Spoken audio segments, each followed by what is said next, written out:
ओ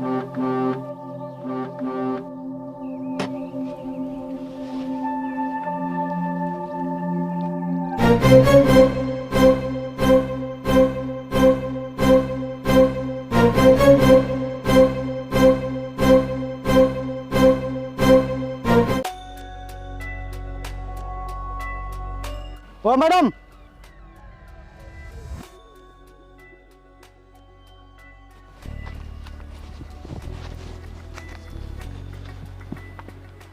ये क्या बदतमीजी है मैडम?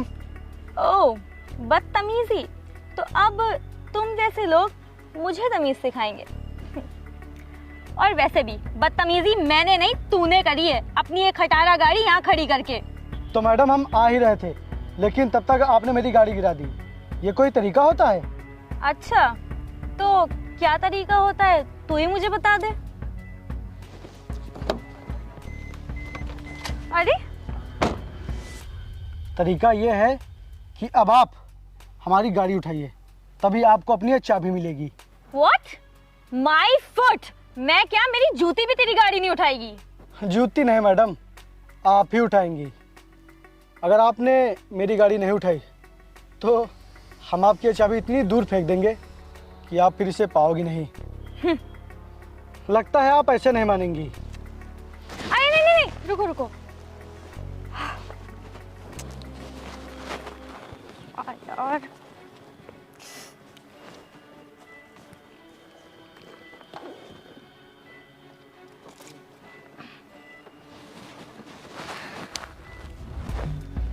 दो, तुझे तो मैं देख लूंगी। हाँ हाँ, क्यों नहीं, जब भी देखने का मन हो यहीं चली आना।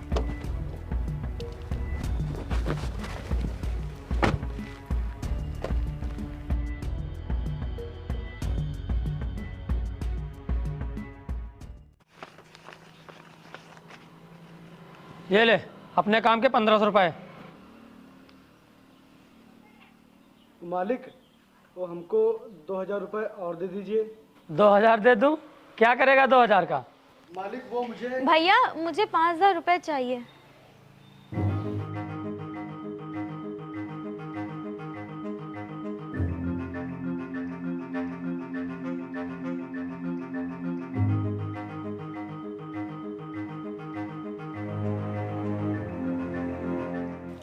और हाँ, तूने बताया नहीं, क्या करेगा इतने पैसे? मालिक वो हम कलेक्टर की तैयारी कर रहे हैं ना, तो उसी के लिए किताब लेनी है। क्या तू कलेक्टर बनेगा? क्या यार, कोई बातों बातों में कलेक्टर नहीं बन जाता। तुझे पता भी है कलेक्टर बनने के लिए कितनी पढ़ाई करनी पड़ती है और कितना पैसा लगता है? जी मालिक, जिसके पास मेहनत करने का जज्बा होता है ना, उसे सफलता जरूर मिलती है। चल फिर देखते हैं।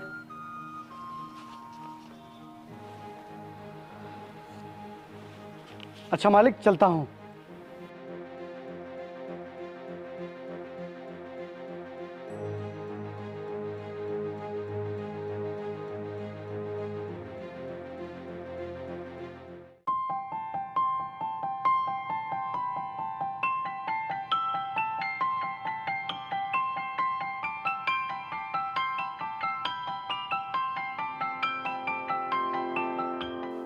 हाय विपिन, और किताबें ले ली तुमने? मेम साहब आप, ओ मेम साहब हमको माफ़ कर दीजिए उस दिन के लिए। हमको पता नहीं था कि आप मालिक की बहन हो।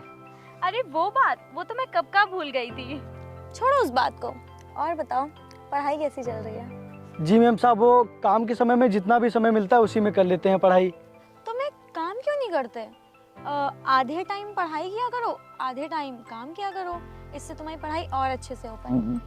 अरे मैम साहब, अगर हम काम आधा करेंगे तो पैसे भी आधे मिलेंगे, इस तरह तो हमें पैसों की दिक्कत हो जाएगी।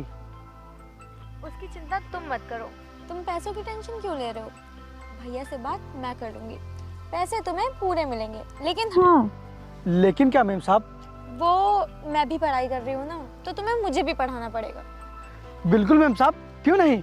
तो फिर शुरू करें आज से ही? हाँ मैम साहब। तो फिर बताओ मुझे।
मेम साहब आप यहाँ इतने टाइम?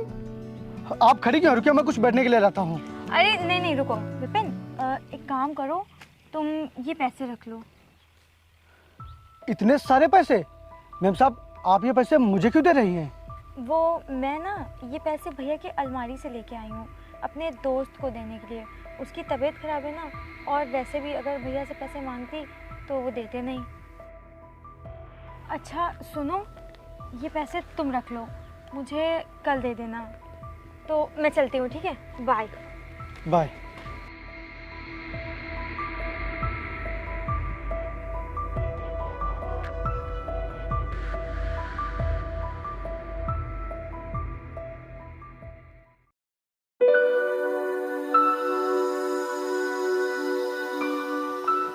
आइए इंस्पेक्टर साहब, आइए आइए सर। सर। सर यही है वो चोर, इसी ने हमारे घर से पैसे चुराए हैं, पकड़ लीजिए इसे। नहीं इंस्पेक्टर साहब, मैंने कोई चोरी नहीं की है। क्यों परेशान हो रहा है? अभी सब पता चल जाएगा। हवलदार, इसके घर की तलाशी लो। Okay sir. इंस्पेक्टर साहब मैं सच कह रहा हूँ, मेरा यकीन मानिए, मैंने चोरी नहीं की है। मैं गरीब हूँ, गलीच नहीं। चुपचाप खड़ा रहे। सर ये देखो, ये मिले पैसे। बोल, अब क्या है ये?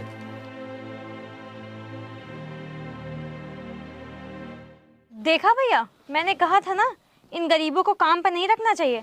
दिखा दी ना अपनी औकात। लेकिन मैम साहब ये पैसे तो आप ही ने मुझे दिए थे। आप ही तो कह रहे थे कि मैं ये पैसे भैया के अलमारी से लाई हूँ अपने दोस्त को देने के लिए। चुप! एक तो चोरी करता है, ऊपर से जुबान लड़ाता है। भला मेरी बहन तुझे पैसे क्यों देगी? इंस्पेक्टर साहब पकड़ लीजिए इसे। मालिक मैं सच कह रहा हूँ, मैंने चोरी नहीं की है। मैम साहब ने ही मुझे पैसे दिए थे। अच्छा, तेरे कहने का मतलब है मेरी बहन चोर है। तुझे पता भी है किस चीज की पढ़ाई कर रही है? कलेक्टर की। आज तक इसने जो कुछ भी मांगा है मुझसे, मैंने इसे दिया है। भला ये चोरी क्यों करेगी? मैं भी कलेक्टर की पढ़ाई कर रहा हूँ मालिक, और मैंने अपने दम पर अपने आप को सब कुछ दिया है। कोई औकात नहीं है तेरी। तू 2 कौड़ी का नौकर है मेरा, और कोई ऐसे कलेक्टर नहीं बन जाता। जेब में पैसे होने चाहिए। कलेक्टर तो मेरी बहन बनेगी। भला इस चोर को कौन कलेक्टर बनाएगा? इंस्पेक्टर साहब देख क्या रहे हैं? मारिए इसे। मैंने चोरी नहीं की है, ये छोड़ दीजिए इंस्पेक्टर साहब, मैंने चोरी नहीं की।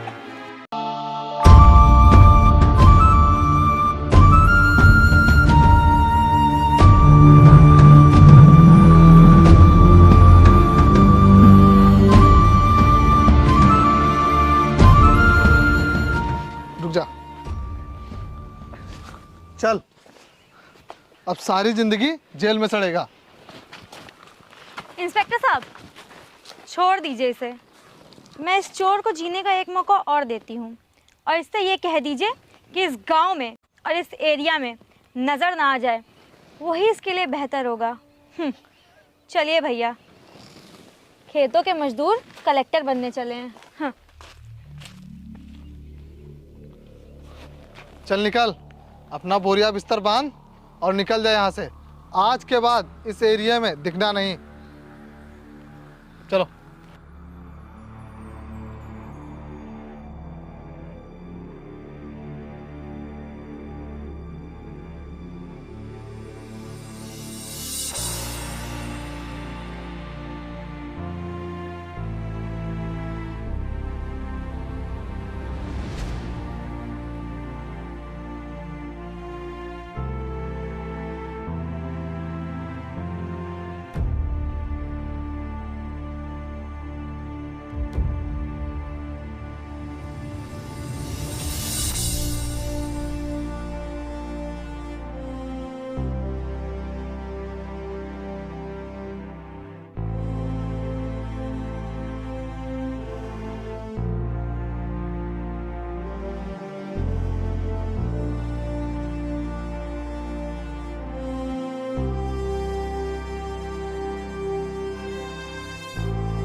अरे बहन तू परेशान क्यों हो रही है?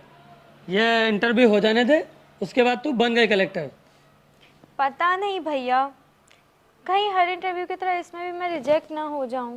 इसमें तेरा सिलेक्शन जरूर होगा, क्योंकि तेरे भाई ने तेरे सिलेक्शन के लिए 10 लाख रुपए दिए हैं। मिस आकृति। जाओ जाओ, तुम्हारा नाम आ गया। मैं come in sir? Come in. Hello sir, my name is आकृति।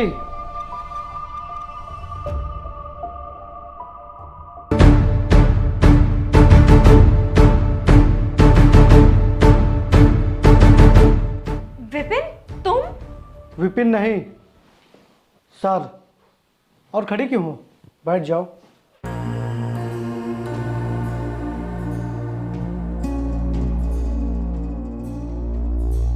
हाँ तो आकृति जी, शुरू करते हैं इंटरव्यू।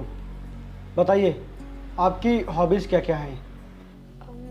सर, मेरी हॉबीज़ पढ़ना और आप रहने दीजिए, मैं बताता हूँ आपकी हॉबीज़ क्या क्या हैं।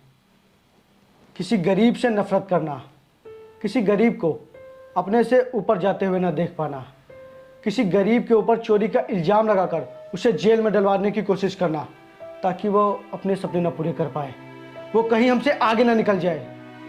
यही सब है ना तुम्हारी हॉबीज़?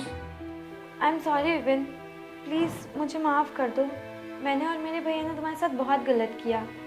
तुम प्लीज़ वो सब भूल जाओ ना। और यार, ये मेरा लास्ट अटेम्प्ट है। अगर मैंने इसमें क्लियर नहीं किया तो मैं आगे कोई भी इंटरव्यू नहीं दे पाऊंगी। हाँ, वो तो मैं कब का भूल गया था। अगर मैं तुम जैसे छोटी सोच वाले लोगों के चक्कर में पड़ता तो शायद आज इस कुर्सी पर ना बैठ पाता। और तुमसे तो बर्दाश्त ही नहीं हो रहा होगा ना कि हमारे खेतों में मजदूरी करने वाला लड़का आज कलेक्टर बन गया। विपिन, तुम प्लीज़ मेरा इंटरव्यू क्लियर कर दो ना। ये कुर्सी ईमानदार लोगों के लिए है, ना कि तुम जैसे लोगों के लिए जो पैसे देकर इसे खरीदना चाहते हैं। और तुम्हारे भाई ने मुझे खरीदने की बहुत बड़ी गलती की है। अब तुम्हारा भाई अपनी पूरी जिंदगी सलाखों के पीछे बिताएगा और साथ में तुम भी उसकी मदद करोगी। ऑफिसर! जी सर। इसको और इसके भाई को बंद कर दो जेल में। जी सर। नहीं विपिन, प्लीज़ मुझे माफ़ कर दो। चलिए मैडम। विपिन सॉरी, प्लीज़ मुझे माफ़ कर दो। चलिए मैडम। विपिन प्लीज़ माफ़ कर दो, प्लीज़ सॉरी। चलिए।